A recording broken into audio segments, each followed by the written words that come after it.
फक्त एकच घोषणा, पवार साहेब आप आगे बढ़ो। अरे हा बारामतीचा आवाज वाटतो का? दिल्ली हादरली पाहिजे, दिल्ली। पवार साहेब आप आगे बढ़ो।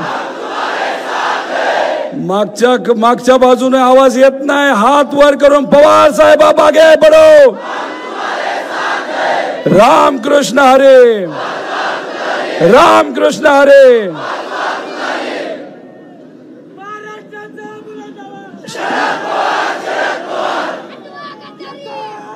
वाजवा तुतारी नाही। आज वेळ नाही, आपल्याकडे वेळ नाही। आज सुप्रियाताईंची 4 तारखेची विजयाची सभा कशी असेल त्याचा ट्रेलर आज इथं या ठिकाणी आपण सर्वांनी दाखवून दिला। या सांगता सभेसाठी आवर्जून इथं उपस्थित असणारे आपल्या सर्वांचे लाडके प्रेमाचे एक असे व्यक्तिमत्व, फार मोदी साहेबांपासून शहा साहेबांपर्यंत, फार खालच्या भाजपच्या कार्यकर्त्यापासून पण वरपर्यंत हे सर्व लोक फक्त महाराष्ट्रात नाही तर देशातले हे सर्व लोक ज्या व्यक्तीला घाबरतात, असे आपले स्वाभिमानी मराठी माणूस मध्ये आदरणीय पवार साहेब या ठिकाणी उपस्थित आहेत। इथं उपस्थित असणारे सर्वच मान्यवर, सर्व पक्षाचे पदाधिकारी, कार्यकर्ते, इथं काकी उपस्थित आहेत, कुटुंबीय उपस्थित आहेत, पत्रकार व आपल्या बारामती व आसपासच्या परिसरामध्ये राहणारे सर्व स्वाभिमानी नागरिक बंधू आणि भगिनींनो,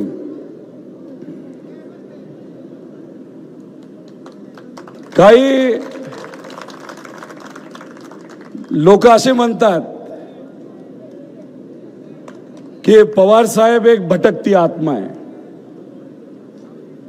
त्या दिल्लीवाल्या नेत्यांना मला सांगायचंय, पवार साहेबांची आत्मा कोण असेल, नाहीतर लोकांची आत्मा इथं कोण असेल, तो दोन्हीचा विचार केला तर एकच नाव निघतं, म्हणजे आदरणीय पवार साहेब। लहानपणीपासून मी स्वतः सांगता सभेला तिथं येत आलेलो आहे। मी तिथं कुठेतरी बसायचो, जागा यंदा थोडीशी वेगळी आहे, पण मी स्वतः तिथं प्रचार केलाय। माझ्या काकांनी केलाय, माझ्या आईली केलाय, माझ्या काकींनी केलेला आहे, तसंच माझ्या आत्या असतील, या सर्व लोकांनी दादांचा प्रचार असेल, साहेबांचा प्रचार असेल, नाही तर सुप्रियाताईंचा प्रचार हा केलेला आहे। ठीक आहे, यंदा या आमच्या उपस्थितीची जास्त चर्चा कदाचित यंदा होतीये, पण पूर्वीच्या काळामध्ये आम्ही कुठं बसलेलो असायचो, आम्ही कशा पद्धतीने प्रचार करायचो, कोणाकोणाच्या घरी जायचो, या बाबतीतली चर्चा होत नव्हती। आणि मग तिकडे बसून सर्वांची भाषणं आम्ही तिथं ऐकत असायचो। पण यंदाचं वातावरण थोडंसं वेगळे, आपल्यातलेच एक आता भाजप बरोबर गेलेले आहेत। कुटुंबाचा एक व्यक्ती म्हणून कुठेतरी मला त्या बाबतीत वाईट वाटतं, पण तो त्यांचा व्यक्तिगत निर्णय आहे। आणि ते जेव्हा तिकडे गेले तेव्हा त्यांनी पार्टी नेली, चिन्ह नेलं, अख्खी राजकीय यंत्रणा नेली। अहो जागा सुटा नेली हो। तुम्ही जागा न्या, नाहीतर पवार साहेबांची जागा घेण्याचा तुम्ही प्रयत्न करा। कितीही स्वप्न तुम्ही बघितले आणि ते कुणीही बघितले तर पवार साहेबांची जागा हे कुणी घेऊ शकत नाही। पवार साहेब हे आपल्या सर्वांचा हृदयात आहे, आपल्या काळजाचा पवार साहेब एक तुकडा आहे। आणि असंच बनलेत का हो तो तुकडा? गेल्या 60 वर्षामध्ये या परिसरातल्या लोकांच्या हितासाठी, संबंध महाराष्ट्रातल्या लोकांच्या हितासाठी अख्ख्या देशाच्या लोकांच्या हितासाठी पवार साहेबांनी काम केले, परिश्रम केले. पवार साहेबांच्या प्रचाराची सुरुवात जर आपण बघितली तर सायकलवर असायची. त्यांचे त्या काळातले जे कोणी कार्यकर्ते त्यांच्याबरोबर प्रचारासाठी फिरायचे, पवार साहेब अजूनपर्यंत त्यांना विसरलेले नाहीत. तिथून सुरू झालेला प्रवास, या भूमीतून झालेला प्रवास, नंतर राज्यमंत्री, मंत्री, मग या राज्याचे मुख्यमंत्री, या देशाचे डिफेन्स मिनिस्टर, या देशाचे कृषी मंत्री, असा त्यांचा प्रवास राहिलेला आहे. जेव्हा केव्हा त्यांच्याकडे पद होतं, जो कुठला निर्णय त्यांनी घेतलेला आहे त्या सर्व निर्णयाचा केंद्रबिंदू कोण असेल तर या महाराष्ट्रातली स्वाभिमानी जनता हे त्यांच्या निर्णयाचं केंद्रबिंदू असायचं. त्यामुळे या महाराष्ट्रामध्ये असं कुठलंही कुटुंब नसेल की पवार साहेबांनी घेतलेला निर्णय त्या कुटुंबापर्यंत प्रत्यक्ष अप्रत्यक्षपणे एखाद्या योजनेच्या माध्यमातून पोचलेला नाही. म्हणून सांगतो, पवार साहेबांची जागा घेणं सोपं नाही आणि कुणी सुद्धा घेऊ शकत नाही. जेव्हा केव्हा पवार साहेब संबोधित करतात आपल्या सगळ्यांना, पवार साहेब हेच बोलतात, या परिसराचा आणि महाराष्ट्राचा मी विकास का करू शकलो तर त्याचं फक्त एकच कारण आहे, इथं असणारी जनता आणि तुम्ही सर्वांनी आम्हाला निवडून दिलं म्हणून तो विकास मी करू शकलो. पवार साहेब कधी म्हणत नाही मी केलं मी केलं. मी म्हणणारे हे सगळे भाजप बरोबर गेलेले आहेत, नाही तर भाजप मध्ये आहेत. त्याला साध्या भाषेमध्ये आपण जर काय म्हणतो असं बघायला गेलं तर त्याला अहंकार म्हणतो. खरं तर पवार साहेब जेव्हा जागा बदलली तेव्हा लोकांनी ठरवलं होतं मोठ्या संख्येने तुमचं मनोगत तिथं ऐकण्यासाठी यायचं. आणि जे दिल्लीचे नेते आहेत ते म्हणतात पवार साहेबांना कुटुंब सांभाळता आलं नाही. त्या नेत्यांना मला सांगायचं की पवार साहेबांचं कुटुंब फक्त पवार आडनावाचं नाही हो. पवार साहेबांचं कुटुंब कुठं असेल तर हे पुढे बसणारी जनता म्हणजे पवार साहेबांचं कुटुंब आहे. हे तुम्ही कसं नेणार? पवार साहेब हृदयामध्ये बसले ते तुम्ही कसं नेणार? या सर्वसामान्य जनतेचं पवार साहेबांवर प्रेम आहे ते तुम्ही कसं नेणार? 60 वर्षामध्ये सायकलवरनं मोटरसायकलवरनं गाडीवरनं जे कुठलं पद असेल ते सत्तेतलं असू नाही तर विरोधात असू, पवार साहेब लोकांपर्यंत पोहोचलेत. अनेक आंदोलनं पवार साहेबांनी विरोधी पक्षनेता म्हणून केलेली आहेत आणि लोकांपर्यंत पोहोचले. म्हणून आजपर्यंत जी कुठली सत्ता या महाराष्ट्रामध्ये आपल्या विचाराची आली त्याचं मुख्य कारण आहे म्हणजे आदरणीय पवार साहेब. 2014 पर्यंत आपली सत्ता या महाराष्ट्रामध्ये कोणामुळे आली असेल तर ती पवार साहेबांमुळे तिथं आली. आणि ती सत्ता आली म्हणून पवार साहेब काही नेत्यांना पद देऊ शकले आणि ती पद मिळाल्यानंतर त्या नेत्यांनी आपापल्या मतदारसंघामध्ये विकास केला. जर सत्ताच पवार साहेबांनी आणली नसती तर विकास कसा केला असता? त्यामुळे मी अनेक या नेत्यांना विनंती करतो, हा जो अहंकार आहे नाही तर मी पण आहे तो कुठेतरी बाजूला ठेवा आणि हिम्मत असेल तर हो हे सर्व पवार साहेबांनी केलं, हो जे कोणी आम्ही आज आहोत ते पवार साहेबांमुळे आहोत हे सांगण्याची हिम्मत कुठेतरी तुम्ही करावी अशी विनंती या सर्व नेत्यांना करतो. अहो पूर्वी आदरणीय पवार साहेबांवर, पवार कुटुंबियावर, ताईंवर जर कुणी म्हणायचं काही बोलायचं तेव्हा आपले दादा अजित दादा त्या लोकांचा समाचार घ्यायचे. घेत होते का नव्हते? मग आता काय असं बदललं? काही थोडेसे व्हिडिओज आहेत भाजप बरोबर दादा गेले पण भाजपच्या काही नेत्यांचं साहेबांबद्दल काय मत आहे हे थोडंसं व्हिडिओच्या माध्यमातून बघू. पूर्वी लावरे व्हिडिओ म्हणणारे दुर्दैवाने आता भाजप बरोबर गेलेले आहेत. त्यामुळे मीच आता म्हणतो लावरे तो व्हिडिओ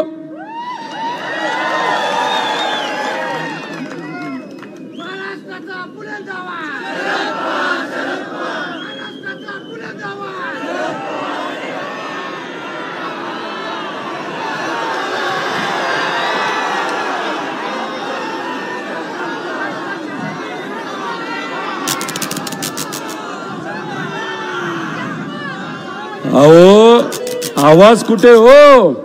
ही गर्दी बघितल्यानंतर चंद्रकांत दादाचा आवाज सुद्धा बसला असं कुठे दिसतंय.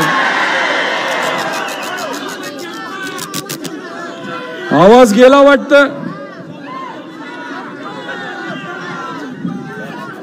अहो येणार आहे का नाही आवाज त्यांचा परत?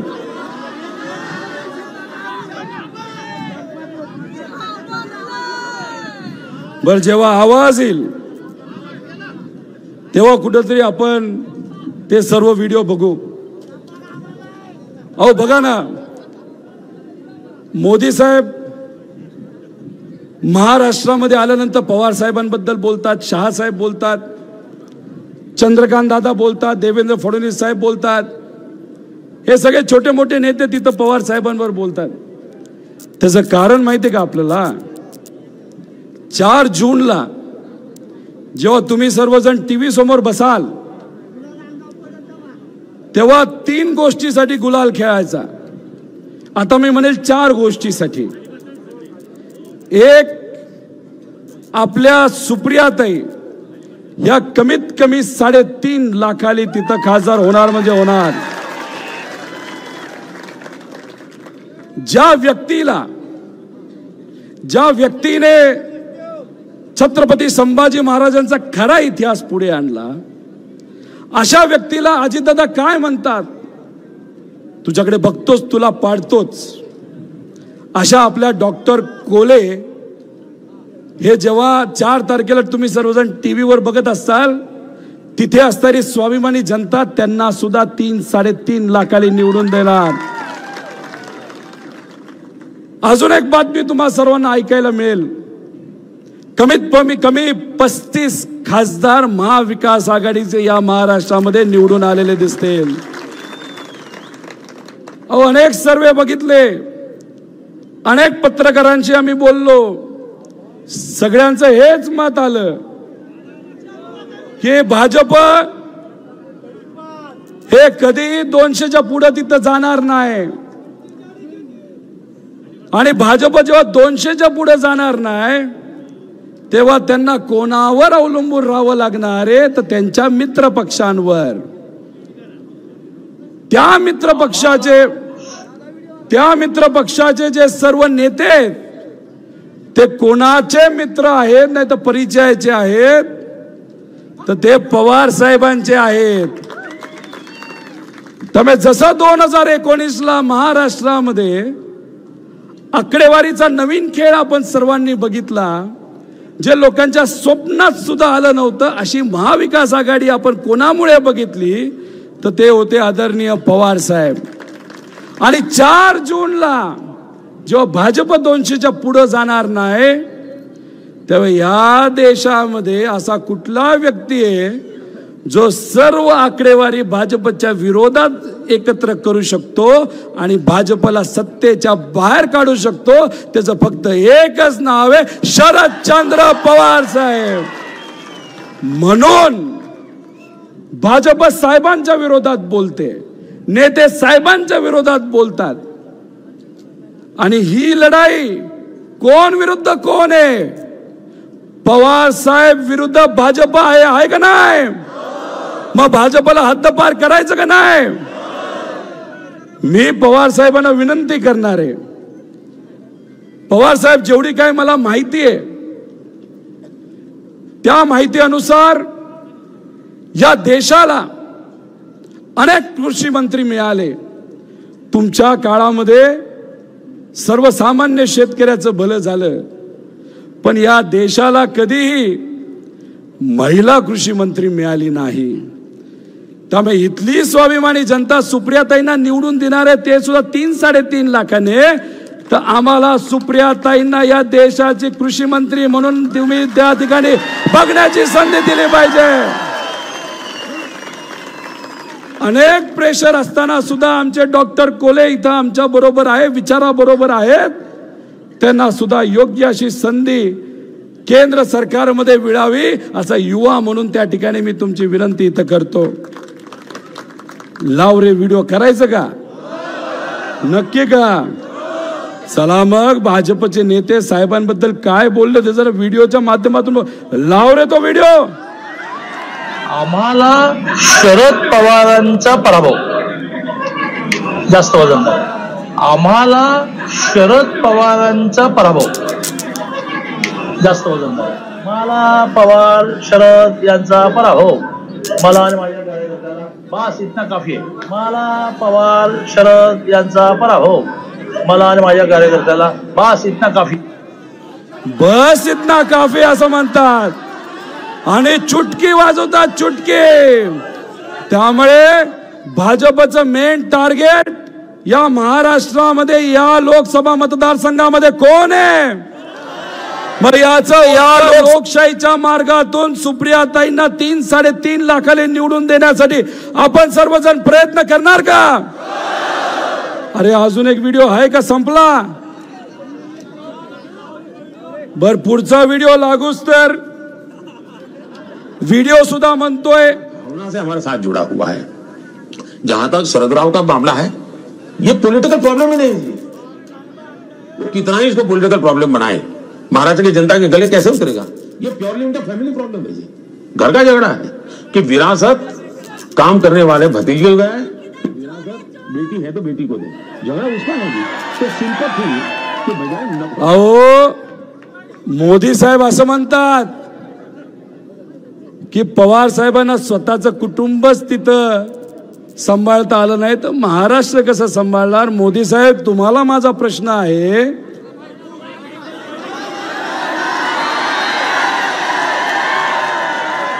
बस इतना ही काफी आहे. तुम्हाला माहिती काय परिस्थिती आहे.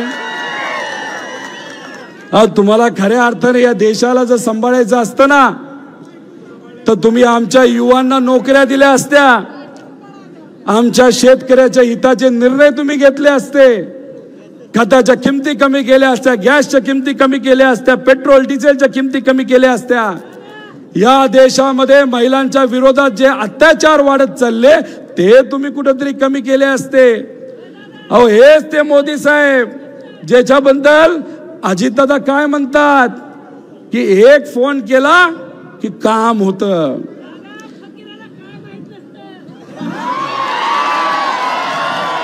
अजितदादा तुम्ही म्हणालात मोदी साहेबांचा एक फोन आला तर काम होत असतं.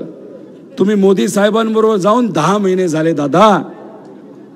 आमच्या कांद्याचा प्रश्न सुटला नाही दादा, आमचा दुधाचा प्रश्न दादा सुटला नाही, रेट नाही वाढले, खताच्या किमती वाढल्यात दादा. आमचे हेच कष्टकऱ्याची मुलं आज बेरोजगार आहेत दादा.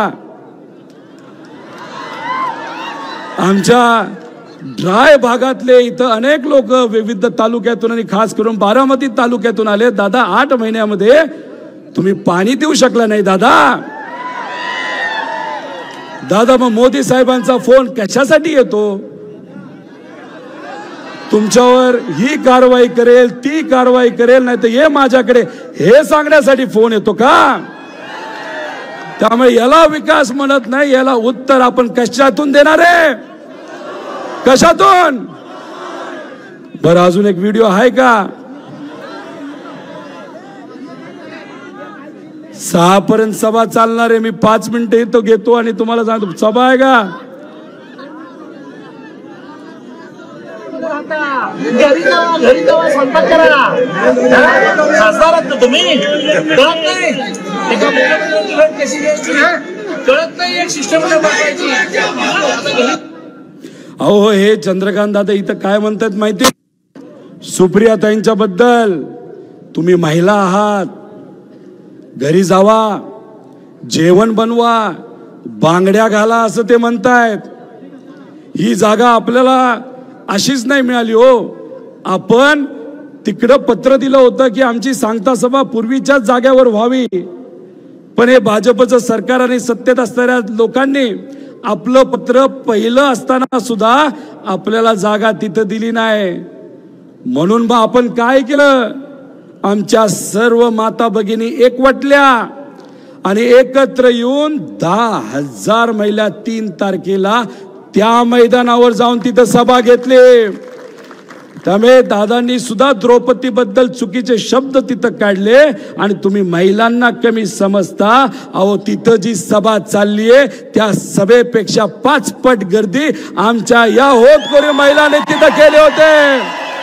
त्यामुळे महिलांना तुम्ही कमी समजू नका. आमच्या वाघिणी आहेत या आणि त्यांनी हे इलेक्शन आता हातात घेतलंय आणि स्वाभिमान राखण्याची जबाबदारी आमच्या या माता भगिनीने, युवांनी आणि वडीलधाऱ्यांनी तिथं घेतलेली आहे. त्यामुळे महिलांबद्दल बोलू नका. महिला या इलेक्शन मध्ये त्यांची ताकद तिथं दाखवून देणार आहेत. अजून कुठला व्हिडिओ राहिला का? संपला? कुठला राहिलाय? चिन्ह सुद्धा चांगलं मिळालं. तुतारी 2 वेळा वाजवली जाते. एक लक्ष्मीच्या पावलानं नवरी याला लागली आणि नवऱ्याला हळद लागली की तुतारी वाजते आणि दुसरं पावल स्मशानभूमीकडे जाताना तुतारी वाजते. हे शेवटची घटका आहे. मी तुम्हाला सांगतो. या साहेबांबद्दल आणि आपल्या परंपरेबद्दल, आपल्या आत्मेबद्दल, आपल्या विचाराबद्दल या भाजपच्या ह्याला काय म्हणायचं? काय म्हणायचं? ह्याला उत्तर द्यायचं का नाही द्यायचं? नक्की का? अहो तुम्ही कशाची वाट बघता? अहो तुम्हाला पवार साहेब या इलेक्शन मध्ये, आणि हेच इलेक्शन नाही, असे अनेक इलेक्शन तुम्हाला गुडघ्यावर आणल्याशिवाय राहणार नाही. हे आमचे पवार साहेब आहेत. आणि यांच्या बरोबर दादा जाऊन बसले. अरे हे भाषण जर कुणी ऐकलं असतं, दादांनी, पूर्वीच्या दादांनी ऐकलं असतं तर काय केलं असतं? याचं बदललेले दादा आम्हाला नाही पटत, हे असे लोक बोललेले तरी शांत बसतात. अहो तिथं कनेरीला कोण आणला होता? तो वेडा बांदल. काय स्टेजवर बोलला तो?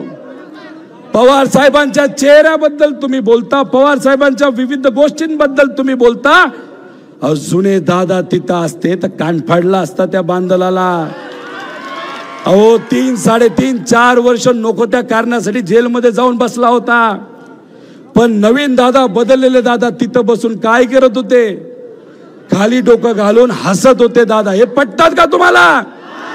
असं बोलून चालतं का आपल्या या परंपरेमध्ये, आपल्या संस्कृतीमध्ये? हे आपले संस्कार.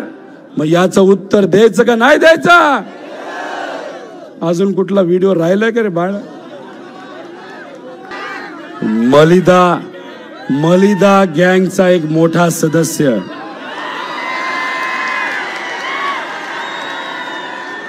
काय केलं?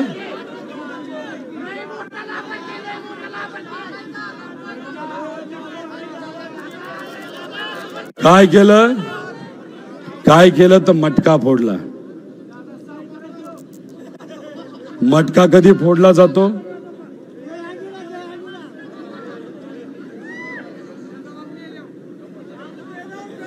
तुम्हाला माहिती ना कधी फोडला जातो? अहो जेव्हा पक्ष फुटला, मी आणि काही कार्यकर्ते, पदाधिकारी साहेबांबरोबर बसलो होतो. साहेबांशी आम्ही चर्चा करत होतो, बोलत होतो. साहेब टीव्ही कडे बघत होते, चेहऱ्यावर त्यांनी नाही दाखवलं. टीव्ही कडे बघत बघत आम्ही काही प्रश्न केले, त्यांनी त्याचं उत्तर दिले. आणि बाहेर जाण्यापूर्वी त्यांनी आम्हाला सांगितलं, तुम्ही अजिबात काळजी करू नका. हा जो आपला स्वाभिमानी महाराष्ट्र आहे ना, तो आपल्याला घडवायचा आहे. आणि तो घडवत असताना, नाही तर घडवण्यासाठी आपल्याला नवीन पिढी तयार करायची, नवीन पिढीला ताकद द्यायची आहे.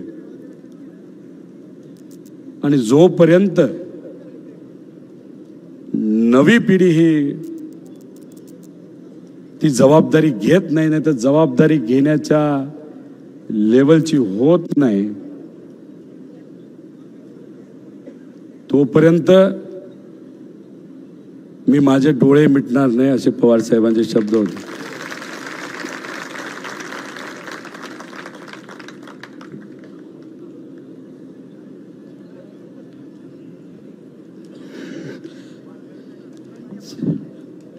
साहेब, मी तुम्हाला विनंती करतो, काय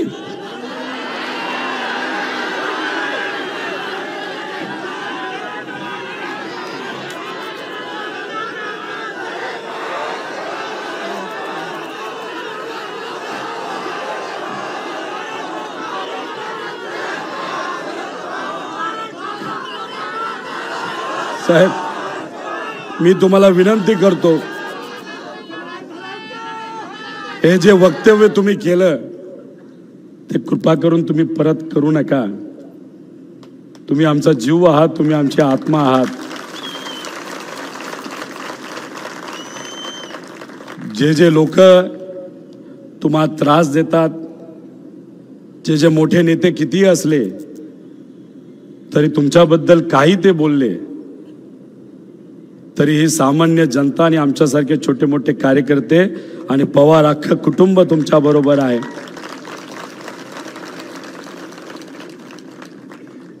स्वार्थासाठी नाही साहेब आम्ही लढत.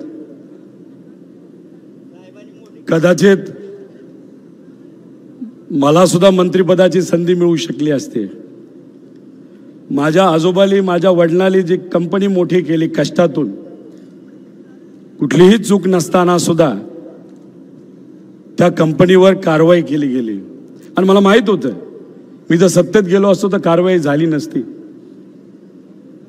देशमुख साहेब इथं आहेत, अनेक असे नेते ज्यांना अडचणीत आणण्याचा प्रयत्न केला. साहेब, आम्ही सत्तेसाठी तुमच्या बरोबर नाही साहेब, आम्ही सर्वजण विचारासाठी तुमच्या बरोबर आहोत. आणि तुम्ही केलेले 60 वर्षातले कष्ट हे आम्ही कधी विसरणार नाही. कुणी आम्हाला काही दिलं तरी स्वार्थ आम्ही मध्ये न आणता तुम्ही फक्त लढ म्हणा. आम्ही सर्वजण आणि इथं असणारे प्रत्येक व्यक्ती आणि महाराष्ट्राचा स्वाभिमानी सर्व नागरिक तुमच्या शब्दावर लढायला तयार आहे.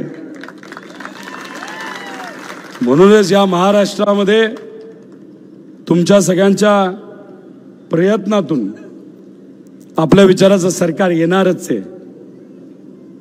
पण 2024ला या महाराष्ट्रामध्ये साहेब तुमच्या मार्गदर्शनाखाली 100% महाविकास आघाडीचं सरकार येणार म्हणजे येणार. आणि ही जनता कितीही त्यांनी शिव्या खाल्ल्या, कितीही दबाव त्यांच्यावर टाकला गेला, आम्ही पाणी आणणार नाही, पाणी सोडणार नाही, तुम्ही आम्हाला मतदान नाही केलं तर तुमच्यासाठी पाण्याची योजना आणणार नाही. साहेब, जे कुठले शब्द आपण सर्वांनी इथं या लोकांना दिलेले आहेत, सुप्रियाताईंनी दिलेले आहेत, महाविकास आघाडी सरकार आल्यानंतर ते 100% पूर्ण आपण करणार म्हणजे करणार. साहेब, हे नेते काय म्हणतात ताईंना, आखी राजकीय यंत्रणा घेऊन गेल्यानंतर ताई एकटी पडली. रक्ताचं नातं असणारा भाऊ काही कारणास्तव नाही तर त्यांचं साम्राज्य टिकवण्यासाठी, त्याच्यावर ज्या काही कारवाई ज्या साम्राज्यावर झाल्यात त्याच्यासाठी म्हणजे स्वार्थापोटी ते पलीकडे गेले असले तर इतर रक्ताचे नाती असणारे भाऊ आणि त्यांचं अख्खं कुटुंब ताईंबरोबर आहे. आणि सगळ्यात महत्वाचं, रक्तापेक्षा हे जे सर्व पुढे बसणारे प्रेमाचे भाऊ आणि बहीण सुप्रियाताईंबरोबर आणि तुमच्या बरोबर आहे. त्यामुळे तुम्ही त्या बाबतीत निश्चिंत राहा असं माझ्यासारख्या कार्यकर्त्याला त्या ठिकाणी वाटतं. अहो साहेब, हे एक वटवृक्ष आहेत आणि तुम्हा आपल्या सगळ्यांना माहिती आहे, वटवृक्षाला पारंब्या असतात आणि शेकडो पारंब्या असतात. आणि कधी कधी पारंब्याला सुद्धा असं वाटतं अरे पूर्ण झाड हे आपल्यावर अवलंबून आहे. त्यामुळे 1-2 पारंब्या तरी कुणी तोडल्या नाही तर बाजूला घेऊन गेले तरी वडाच्या झाडाला काही होत नसतं. आणि आपल्या सगळ्यांचं वडाचं झाड म्हणजे आदरणीय पवार साहेब आहेत. जाता जाता मी फक्त आपल्या सर्वांना एवढंच सांगेल, हे आत्ताचे नेते फक्त तुम्हाला आश्वासन देत आहेत. ड्राय भागातलं पाणी असेल नाही तर इतरही तुमच्या सगळ्यांचे जे कुठले विषय असतील, आणि इंदापूर असू द्या, बारामती असू नाही तर दुसरा कुठलाही तालुका असू दे, MIDC असू द्या नाही तर कुठलाही विकासाचा प्रश्न असू द्या, पवार साहेब आहेत, ताई आहेत आणि हे सर्व नेते तुमच्या बरोबर आहेत. आणि मी पळणारा व्यक्ती नाही. पळणारा असतो तर कधीच निघून गेलो असतो. आणि मी राजकारणात फक्त भाषण करण्यासाठी आणि गोट्या खेळण्यासाठी आलेलो नाही. त्यामुळे याच्या पुढे कुठलाही कार्यकर्त्याला जर कुणी हात लावला तर गाठ पवार साहेबांचे आणि आमच्याशी, हे तुम्हाला तिकडे सांगतो. आणि येणारं प्रत्येक इलेक्शन ज्याच्यामध्ये तुम्हा सर्वांना संधी देण्याची, तिथं आम्हाला संधी मिळेल, तेव्हा प्रत्येक इलेक्शन मध्ये ते जिल्हा परिषद असो, पंचायत समिती असो, बँक असो नाही तर कारखाना असो, तुमच्या पाठीमागे पवार साहेब, ताई आणि आम्ही सर्वजण असो, असा शब्द या ठिकाणी देतो. आणि हा देत असताना कुणी कितीही पलीकडनं भावनिक केलं तर विचार हे आपल्या सर्वांसाठी महत्वाचे आहेत. जेव्हा मी निर्णय घेतला पवार साहेबांबरोबर जाण्याचा, सगळ्यात जास्त जल्लोष जर माझ्या कुटुंबामध्ये कुणी केला असेल तर 6 वर्षाच्या मुलाली आणि 10 वर्षाच्या मुलीनी केला. आल्या आल्या घरी आल्या त्यांनी मला विचारलं, डॅडा तू कोणाबरोबर आहेस? आजोबा बरोबर आहेस का काका बरोबर आहे? मला 2 मिनिटं कळलं नाही की मी ह्याचं उत्तर काय देऊ आणि या कमी वयामध्ये यांना हा प्रश्न का पडला. मी त्यांना सांगितलं, नाही मी आजोबा बरोबर आहे. त्यांनी मला कडकडून मिठी मारली. त्यांनी मला सांगितलं, डाडा तुझा अभिमान आहे.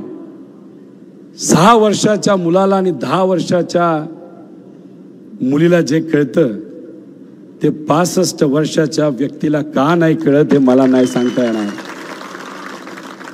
त्याच्या पुढे जाऊन माझ्या मुला मुलींनी काय सांगितलं, तू जर या वयामध्ये आजोबाला जर सोडलं असतं तर उद्या गेल्यानंतर, उद्या जाऊन 15 वर्षानंतर आम्ही सुद्धा तुला कदाचित घराबाहेर काढलं असतं.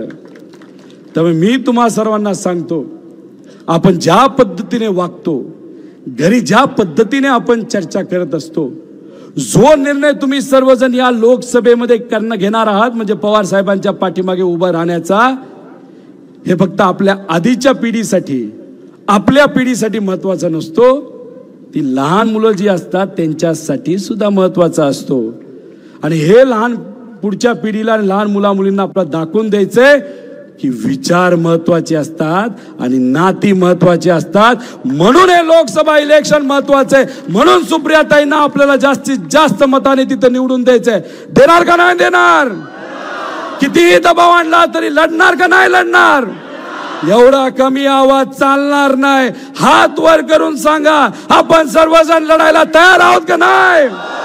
कुणी किती काय केलं, किती आवाज दाबण्याचा प्रयत्न केला, या मगाच्या व्हिडिओ सारख्या मलिदा गँगली काही नाटक केलं, किती दम दिला, त्याला उत्तर लोकसभेतून सुप्रियाताईंना जास्तीत जास्त लीड देऊन करणार का नाही करणार? बारामतीकरांना मला फक्त एकच सांगायचंय, सगळ्या तालुक्यामध्ये स्पर्धा लागली, तिथे असणारी स्वाभिमानी जनता 1 नंबर लीड सुप्रियाताईंना द्यायला तयार आहे.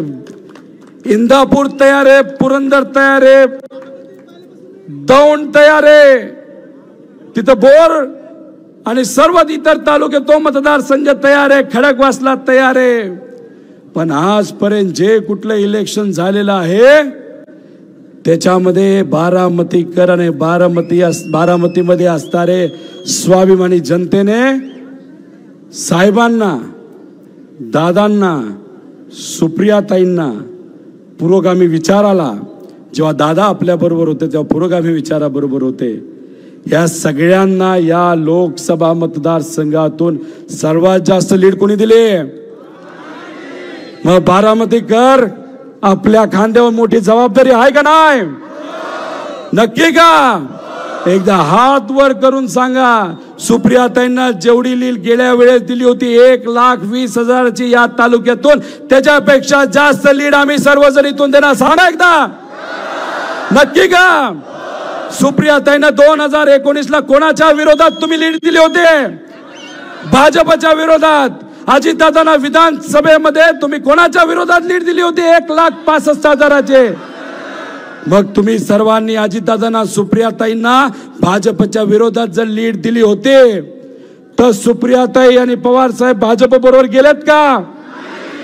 मग दादांनी निर्णय जो घेतलाय तो स्वहितासाठी आणि स्वतःचं साम्राज्य टिकवण्यासाठी तिथं जर घेतला असेल, पण तो निर्णय घेत असताना ज्या स्वाभिमानी जनतेने भाजपच्या विरोधात दादांना 1,65,000 लीड दिली होती, दादांनी निर्णय घेत असताना इथं असलेल्या स्वाभिमानी जनतेला विचारलं होतं का मी भाजप बरोबर चाललोय? विचारलं होतं का? मग आपली जबाबदारी आहे, आता गेल्या 60 वर्षामध्ये तुम्ही सर्वजण नेहमी भाजपच्या विरोधात आणि पुरोगामी आणि शिवशाहू फुले आंबेडकरांच्या, पुण्यश्लोक अहिल्यादेवी होळकरांच्या आणि अण्णाभाऊ साठेंच्या विचाराबरोबर आपण सर्वजण राहिलोय. आणि तेच उत्तर या लोकशाहीच्या माध्यमातून या लोकसभेमध्ये आपल्या सर्वांना द्यायचं का नाही द्यायचं? आणि तुमच्या सर्वांचे नातेवाईक ज्या ज्या तालुक्यामध्ये, ज्या ज्या मतदारसंघामध्ये, जसं डॉक्टर अमोल कोल्हे असतील तिथं माढा असेल, नाही तर नगर दक्षिण असेल, तिथं सुद्धा आपल्या सगळ्यांना आपल्याच विचाराचा प्रचार करायचा, तो तुम्ही करणार का? तर मग माझं भाषण झाल्यानंतर एक खास नेत्याकडनं सुप्रियाताईंना एक शुभेच्छाचा संदेश आलेला आहे. तो संदेश आपण एकदा ऐकूया. आणि तो जो टीव्ही मध्ये असताना, नाही तर व्हिडिओ मध्ये असताना जो नेता आहे, त्यांचे जर कार्यकर्ते इकडे आले असतील तर त्यांनी सुद्धा त्याच नेत्यांचं तिथं मनोगत ऐका आणि ते जे म्हणतात ते सगळ्यांनी तिथं स्वीकारा.